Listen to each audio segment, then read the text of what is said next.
Assalamualaikum warahmatullahi wabarakatuh. Perkenalkan, saya Selvi Megira, Eskom Mkom, dosen tetap program studi Informatika, Fakultas Ilmu Komputer Universitas Srelo Lahad.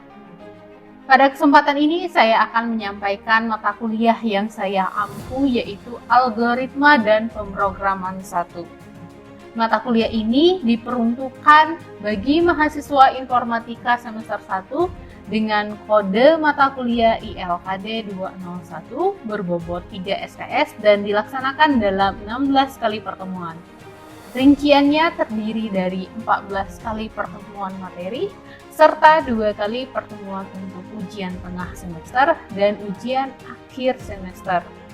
Mata kuliah Algoritma dan Pemrograman 1 merupakan mata kuliah dasar yang sangat penting dalam membangun kemampuan berpikir logis, sistematis, dan terstruktur dalam menyelesaikan permasalahan komputasi. Mata kuliah ini menjadi fondasi bagi mahasiswa untuk memahami bagaimana suatu masalah dianalisis, dirancang solusi algoritmanya, hingga diimplementasikan ke dalam bahasa pemrograman. Materi yang dipelajari mencakup konsep dasar algoritma, tipe data, flowchart, percabangan, perulangan, rekursi, array, sorting, searching, serta metode divide and conquer, greedy, dan grep untuk optimasi masalah. Seluruh implementasi dilakukan menggunakan bahasa pemrograman Java. Setelah mengikuti mata kuliah ini, mahasiswa diharapkan mampu merancang, menganalisis, dan mengimplementasikan algoritma secara efektif dalam menyelesaikan berbagai permasalahan komputasi. Capaian pembelajaran lulusan pada mata kuliah ini mencakup aspek pengetahuan, keterampilan umum, dan keterampilan khusus yang telah tertuang dalam Rencana Pembelajaran Semester atau RPS. Adapun capaian pembelajaran mata kuliah atau CPMK yang diharapkan antara lain, CPMK 1 mampu menganalisis masalah dan merancang solusi menggunakan konsep algoritma, tipe data, dan flowchart secara logis, sistematis, dan bertanggung jawab. CPMK 2 mampu mengimplementasikan algoritma menggunakan struktur kendali seperti percabangan, perulangan, dan rekursi dalam bahasa pemrograman. CPMK 3 mampu menerapkan struktur data larik atau array, matriks, serta algoritma sorting dan searching dalam pengolahan data. CPMK 4 mampu menerapkan metode divide dan conquer, greedy, dan grep untuk menyelesaikan permasalahan komputasi dan optimasi secara mandiri maupun kolaboratif. Metode pembelajaran yang saya pakai adalah metode DIE, Delivery, Interaction, dan Assessment. Pada aspek delivery, saya memberi RPS dan materi kepada mahasiswa yang dapat diunduh langsung melalui e-learning.misela.ac.id dan presentasi interaktif dengan mahasiswa yang dilakukan secara tatap muka. Pada aspek interaction, pembelajaran berlangsung melalui komunikasi dua arah antara dosen dan mahasiswa seperti diskusi, tanya jawab, praktek pemrograman, studi kasus, kerja kelompok, dan presentasi. Selanjutnya, pada aspek assessment, penilaian dilakukan melalui asesmen formatif berupa kuis, tugas, praktikum, serta proyek individu maupun kelompok, termasuk penilaian sikap dan keterampilan mahasiswa. Sedangkan asesmen sumatif dilakukan melalui ujian tengah semester dan ujian akhir semester untuk mengukur capaian pembelajaran secara menyeluruh. Model pembelajaran yang digunakan adalah problem-based learning dengan metode ceramah interaktif, demonstrasi, praktek pemrograman, diskusi, studi kasus, presentasi, serta kolaborasi kelompok. Video ini dibuat dengan tujuan sebagai syarat sertifikasi dosen gelombang ke-1 tahun 2026 dalam unjuk kerja Tridharma Perguruan Tinggi atau PDD UKT-PT khususnya pada aspek pengajaran. Berikut saya tampilkan proses belajar mengajar mata kuliah Algoritma dan Pemrograman 1 dengan bobot 3 SKS. Selamat menyaksikan. Assalamualaikum warahmatullahi wabarakatuh. Waalaikumsalam warahmatullahi wabarakatuh. Ya, selamat siang. Siang, Bu. Apa kabar? Alhamdulillah baik. Baik. Sudah makan siang ya? Sudah. Masih semangat? Masih. Oke. Hari ini merupakan pertemuan ketiga kita, ya. Namun sebelum kita masuk ke perkuliahan, kita berdoa terlebih dahulu. Doa. Oke, selesai. Ibu absen dulu ya. Apakah semuanya hadir? Hadir? Hadir. Ada yang tidak hadir? Tidak ada. Jadi semuanya hadir ya pada perkuliahan hari ini. Oke. Nah, untuk perkuliahan hari ini kita akan membahas terkait dengan flowchart. Nah, namun sebelum itu ada yang masih ingat materi minggu kemarin? Oke, silahkan.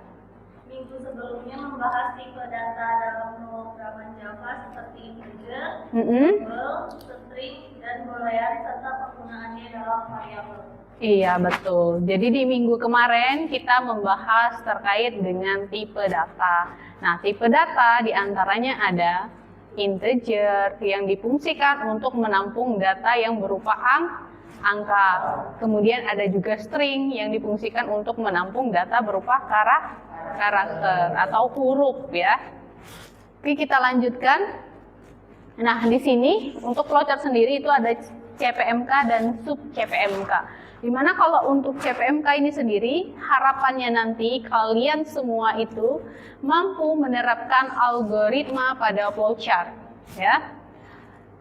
Kemudian sub CPMK-nya di sini, kalian harapannya itu mampu menjelaskan konsep dasar, kemudian mengidentifikasi simbol flowchart, yang ketiga menjelaskan diagram alir program, kemudian membuat flowchart berdasarkan algoritma yang diberikan, dan yang terakhir itu kalian mampu menerapkan struktur flowchart secara entah itu sekuensial ataupun perulangan. Oke, nah flowchart itu apa sih?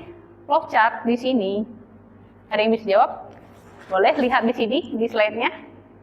Jadi flowchart itu merupakan diagram visual untuk menggambarkan langkah-langkah algoritma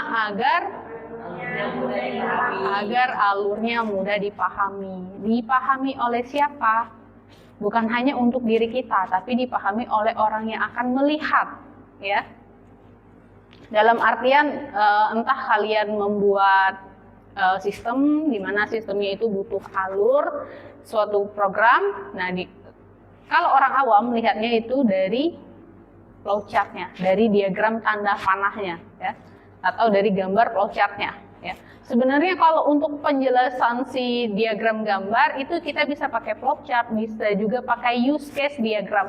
Ada banyak jenisnya. Nah, nanti pada saat kalian semester akhir juga pada saat membuat sistem, juga nanti kalian harus memilih, entah kalian menjelaskan diagram gambar berupa memakai flowchart atau memakai use case diagram, ya. Jadi ini penting untuk kita pelajari. Kemudian fungsinya di sini apa? Fungsinya di sini untuk memvisualisasikan alur. Ya, jadi kita akan visualisasikan suatu alur sistem itu dalam bentuk gambar sehingga mudah dipahami.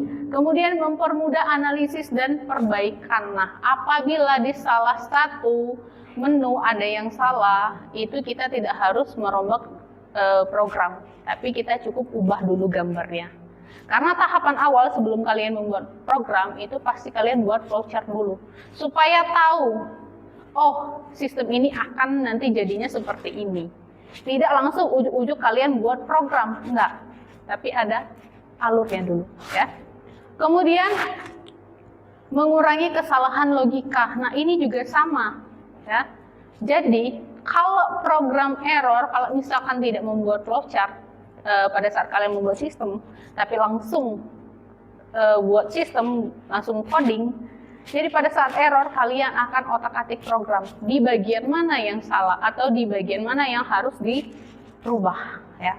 Makanya kita pakai flowchart itu supaya nanti mengurangi kesalahan logika. Jadi kalau ada kesalahan itu di awal, bukan pada saat kalian membangun sistem, ya.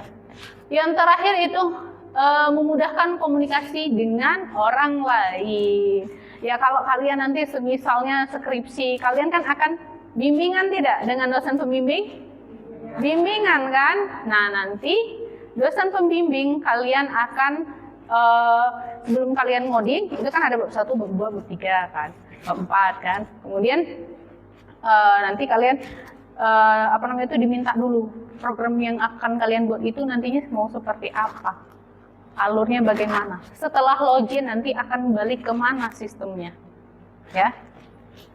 Oke, sampai sini bisa dipahami atau ada pertanyaan? Belum ya? Oke, kita lanjutkan.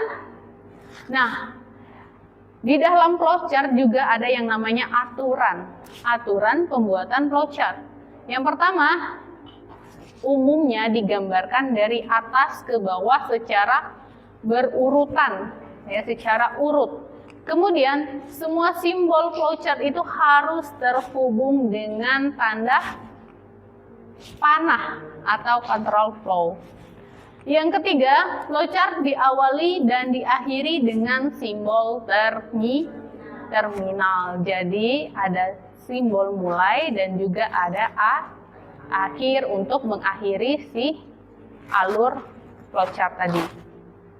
Nah, yang terakhir, semua simbol flowchart memiliki satu arah panah keluar, kecuali di situ adalah decision, karena dia fungsinya untuk pengambilan keputusan. Kalau dia benar, balik ke kanan. Kalau dia salah, dia ke kiri. Ya.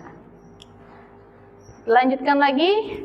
Nah, inilah simbol-simbol flowchart yang umum digunakan. Sebenarnya masih banyak lagi, cuman ini yang paling umum digunakan.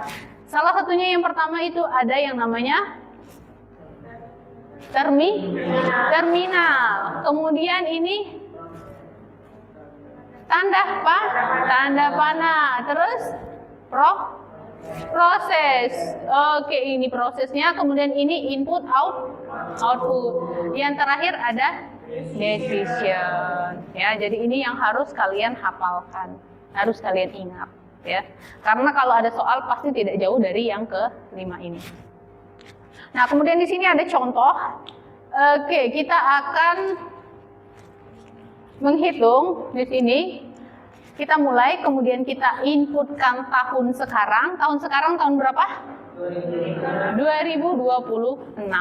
Kemudian kita inputkan tahun lahir. Berapa tahun lahir kalian? Tahun lahir. Tahun lahir kalian. 2006. Jadi di sini umur 2026 dikurang 2006. Jadi berapa tahun umur kalian? 20. Kok saya merasa masih muda ya? Oke, jadi di sini tampilkan umur kalian berarti 20 tahun.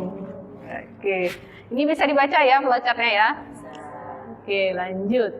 Nah, sekarang kita masuk ke logika pengambilan keputusan. Di mana di sini kita pakainya si decision. Ya. Kenapa decision? Karena dia ada dua pilihan, ada dua arah keputusan. Kalau dia iya, maka kita akan ambil payung. Kalau misalkan tidak mendung, maka kita lanjutkan aktivitas ya.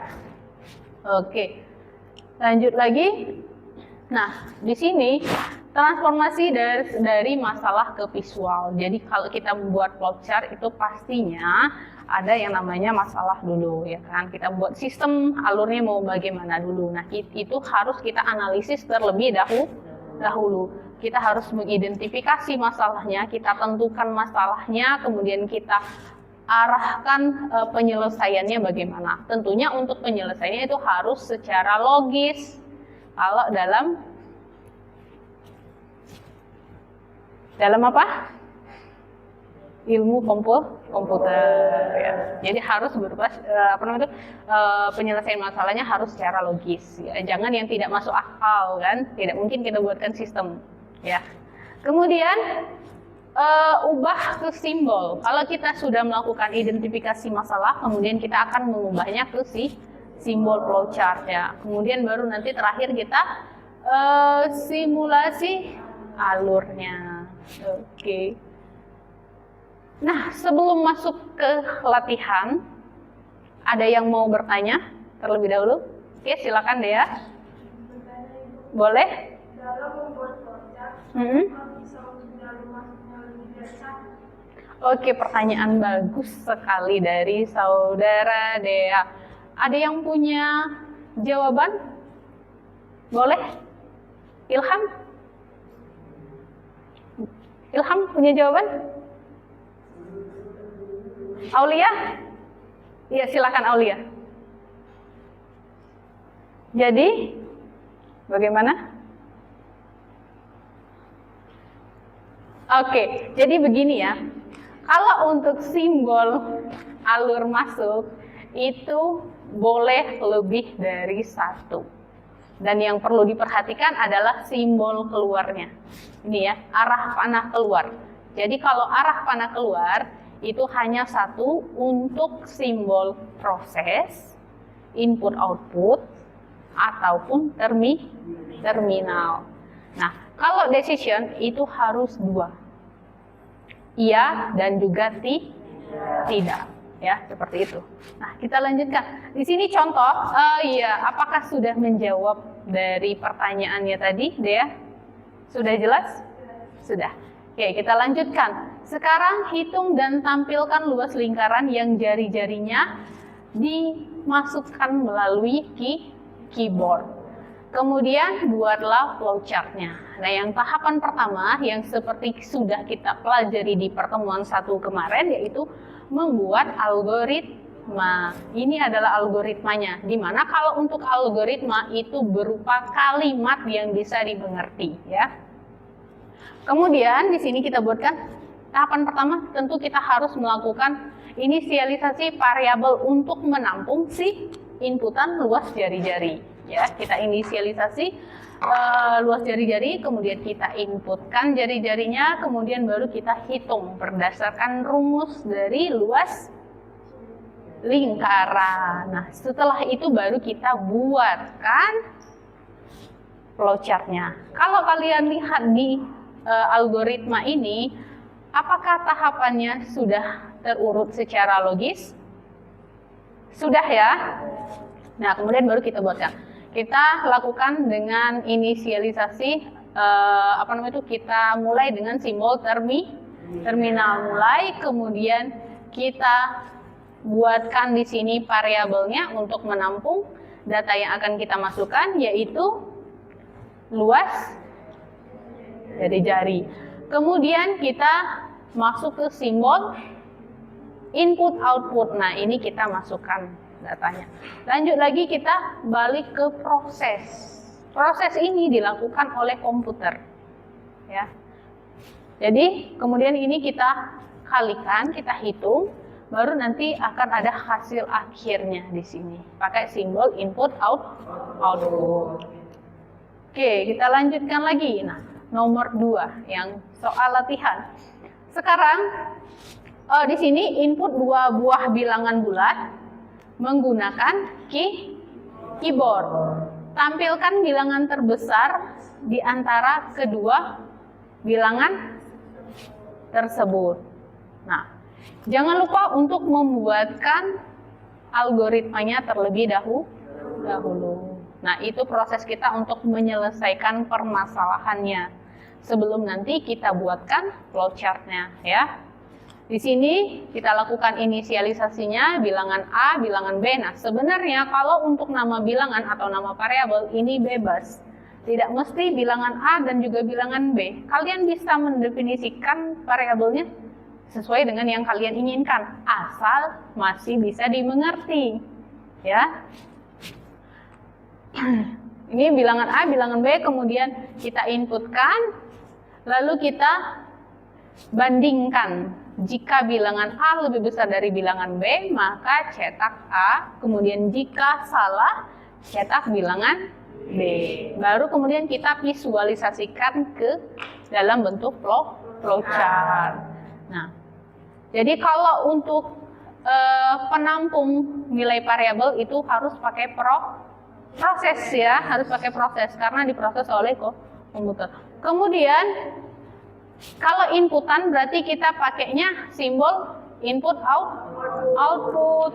Kemudian kalau dia membandingkan maka kita pakainya si flowchart decision karena ini ranah untuk pengambilan keputusan ya. Kalau dia lebih besar maka kita cetak A kalau benar. Kalau salah cetak B. Yang dicetak adalah bilangan yang diinputkan ya. Kalau mau cari nilai terkecil, berarti kita tinggal ubah yang ini. Kalau ini pakainya lebih dari, kalau kita cari terkecil, kita pakainya kurang dari. Sampai di sini bisa dipahami? Bisa. Ada yang mau ditanyakan? Iya, boleh.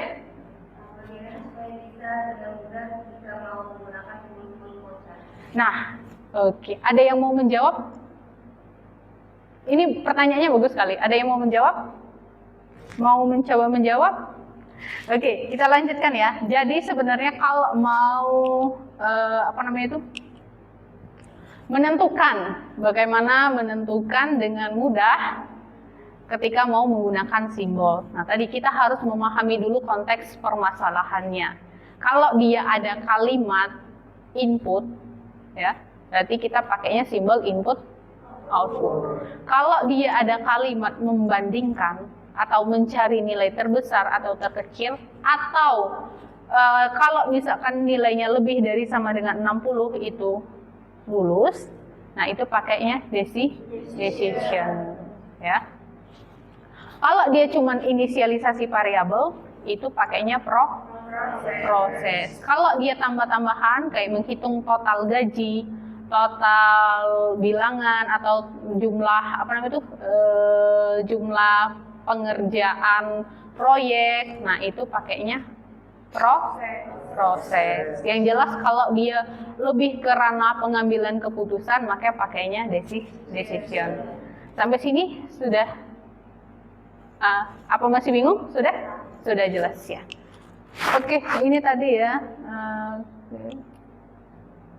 Nah, jadi di sini kita akan menghitung dua buah bilangan. Yang pertama tentu kita inisialisasikan variabel, sama kemudian kita inputkan dua variabelnya, kemudian kita balik ke proses untuk menghitung total dari kedua buah bilangan tersebut.